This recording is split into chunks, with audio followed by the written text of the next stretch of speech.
Hindi ka nagsasawa dyan? No.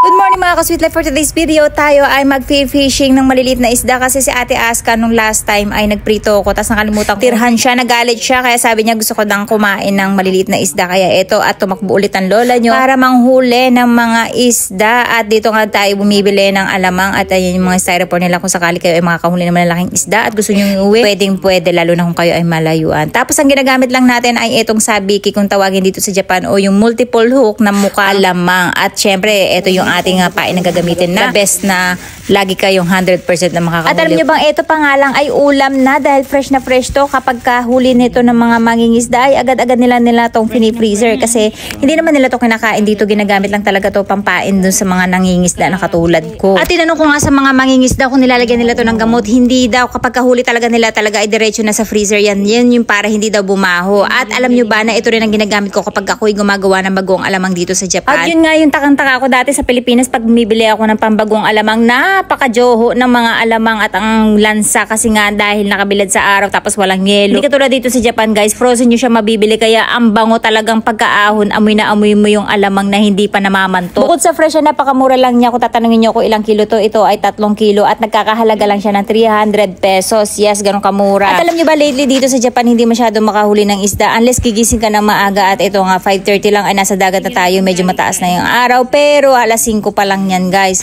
Tapos hanggang alas 8 lang ako at tinataon ko to na walang pasok yung mga bata kasi nga para hindi na ako naghahanda ng almusal nila bago ako umalis ng bahay. Kasi pag tinanghali ka na ng mga isda o sa hapon, halos wala ka na makikita talagang isda. Kadalasan ay sa madaling araw talaga sila nagkakainan. Uy, sana all nagkakainan. At ayun nga nakahuli ang lola nyo. At alam nyo bang takot ako humawak ng isda lalo na yung may mga palikpik na matatalim. Kaya naman lagi tayong gumagamit na itong ating hook remover. At kung napanood nyo yung palabas na Nemo kung saan may tinutulungan si Nemo na makatakas ng mga isda na nalambat ng mga mangingisda, ito yung mga isda na yun. At hindi nga nagkamali ang lola nyo na tama nga ang hinala ko na ganitong oras talaga ang masarap mangisda kasi talagang gutom na gutom sila at makikita nyo na nagkakagulo nga sila. Yun nga lang kapag mangingisda kayo dapat nasa kondisyon yung katawan nyo para hindi kayo masyadong dahil sa sunod-sunod na huli nyo ay magyuyuko. Kaya nakakapagod at sakit sa balakang. Alam nyo ba na pag-fishing ang pangalawang hobby ng lola nyo dito sa Japan? Alam nyo kung bakit? Kasi napakasarap naman talagang bumili ng mga items dito dahil kompleto. At syempre meron kayo mabibiling mas mura, meron din kayo mabibiling mahal. Yun nga lang depende sa inyo kung ano yung huhulihin nyo. At dito ko lang din nalaman na iba't ibang klaseng fishing rod pala ang ginagamit depende sa isda na huhulihin nyo. Ganon din sa pain. Kaya ang mas mahal dito talaga ay yung mga pain. Pero dahil madiskarte ang lola nyo, kadalasan ang binibili ko ay puro daiso lang at yung mga galing lang sa supermarket na mga katulad ng mga shell, isda, yun lang yung ginagamit para makatipid kasi sa mga fishing store nyo talaga yan bibilin ay mas mahal.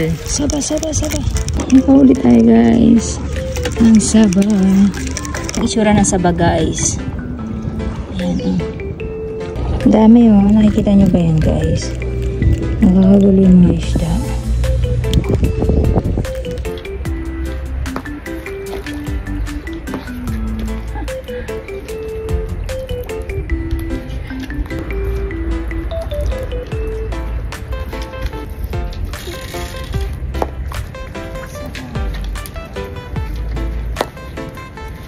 Saba guys.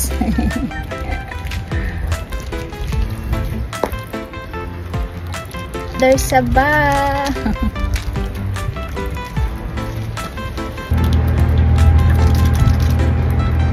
Laki ng saba guys. Ang laki niya promise. Ayan o. Huy. Sabay magiging negra ako sa inyo.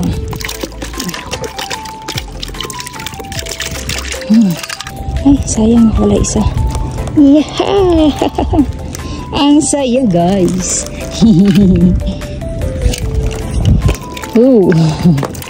Ang saya kasi nakakapagod naman. Nakakapagod yung mukha guys. Ayan. Nakikita nyo ba? Sayang lang din natin dala kasing camera natin eh. Ayan. Kakagulo sila sa ilalim. Yun ang gusto ko mahuli guys, yung kuro.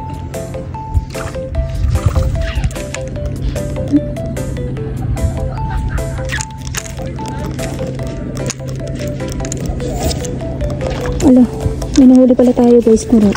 Ayan. Diyan. So, ingatan nyo. Para siyang tilapia.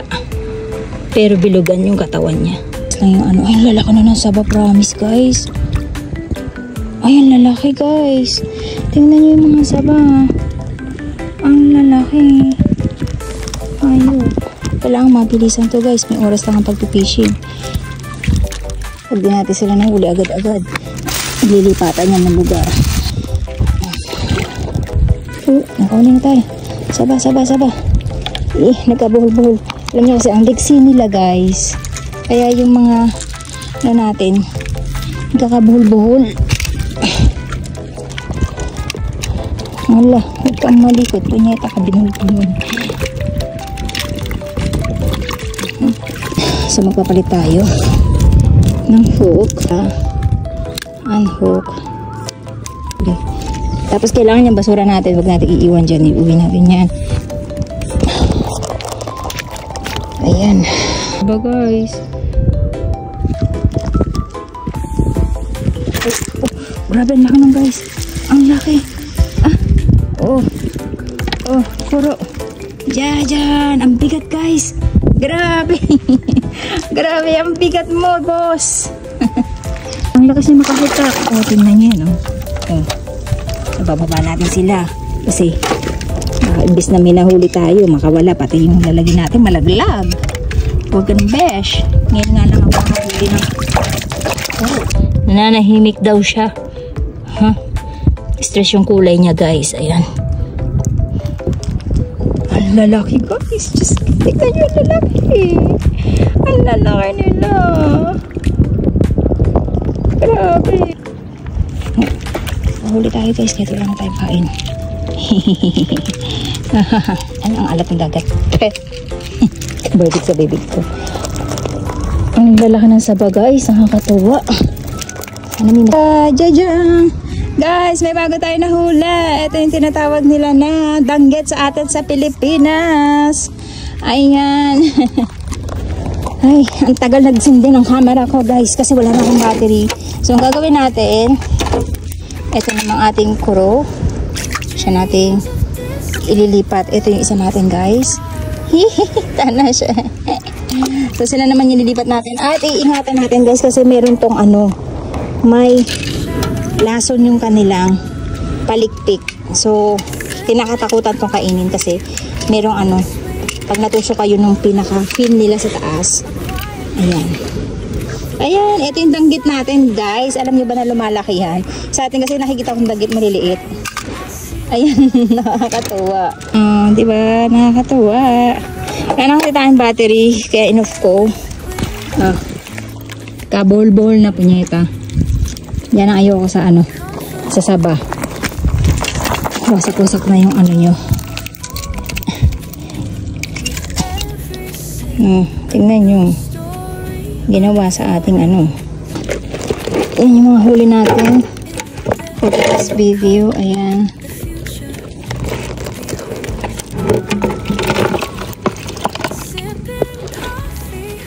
Okay. Medyo ayan, ito yung mga huli natin for today's video guys. Pandaing. Ang dami pa kaya lang wala na tayong pain. So ayan. At uuwi na ako sa bahay. Doon ko na siya lilinisin. Yan yung mga nahuli natin guys. Ganyan lang siya. Sa loob lang ng 2 oras. Ayan. Kasi alas 8 na at papasok pa si ate Aska. Dami-dami ko isda Nagatong spot pala dito sa ilalim. Ayan. Okay. Tapos, tigasan natin ito. Ayan. Para hindi tayo mag-uwi ng malansang gamit. So, ito, plastic ang basura natin. Tigasan natin yan bago natin isang pa sa kotse. Kasi, pagkabulisan natin.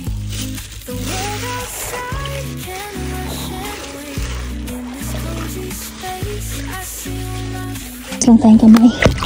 Kasi tapos yung pinag-gawaan natin nahugasan natin para hindi malansa.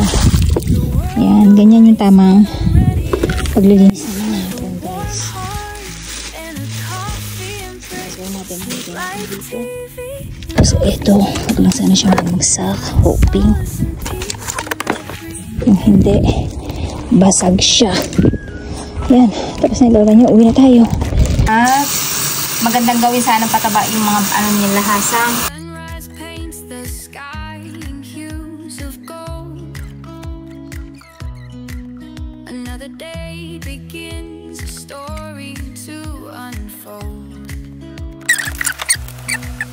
With you beside me, hand in hand.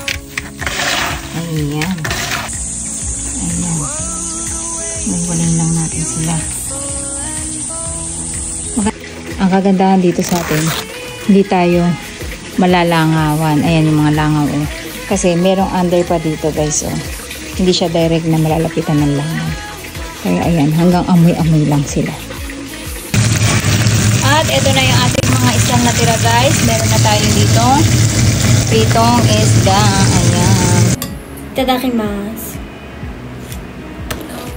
Hindi ka nagsasawa dyan? Sarap. Hindi. 5 days ito lang kinakain ko. Pumayat ako, ma'am. Laka ng pinayat mo kaya. Dumit yung mukha mo lalo. Sarap. Ay, Pinaka-favorite nila yan guys. Kapag gumawa ako niyan, ubos ka agad. Tapos pritong isda. Hindi kami nagkakanin guys. Di ba? Hindi tayo nagkakanin halos. Yung 5 kilo namin, isang buwan na. Andiyan pa din. itadakimasu. Man. Supat. Tupa. Gusto ang sarap, ma'am. dami niyan kahanin. Hindi naman maahang. Hindi naman. Iba-ibang isda. Okay lang. Ang masarap yan kung may honey pa. Nakalimutan ko lang yung hachimizu. Kaso shop pa, ma'am. Napaalat, no? Pero masarap. Diba? Kung may kanin to, sakto. Ayaw. Kasi ako walang kanin. Ayoko. Maalat yan. Masarap. Ma'am? Pitong, ano, talong. Kaya. Naglagay ka ng nuna sa mata. Ito? Ganito yung make eh. Tininan Dito, ko. dito. Naglagay ka ng nal. Oo. Okay, dati mo, ari yun sa'yo. Ikaw. Sana meron akong ganito Tattoo ni dito. Suryo. Tattoo di din kilo. tattoo. Kasi makeup to, ma. Natang ito. Kahit saan meron gusto ko. Eh, ayoko mag-tattoo. Namat. Kurang mo. Sarap. Bakit pag sa video, ma? Sa ano? Sa YouTube mo, laki ng mukha ko dito. Lumalaki. Ganun din ako. Ganito lang yung mukha ko eh. Kaso, pag sa YouTube, nandito pa yung ang laki. Madaya, di ba? Oo, parang Akala nyo guys, ang laki ng mukha niya sa video, di ba? Pero sa totoo, sa personal, pag nakita nyo siya, sobrang liit ng mukha niya. Kahit ako, ayoko yung mukha ko sa video kasi ang laki.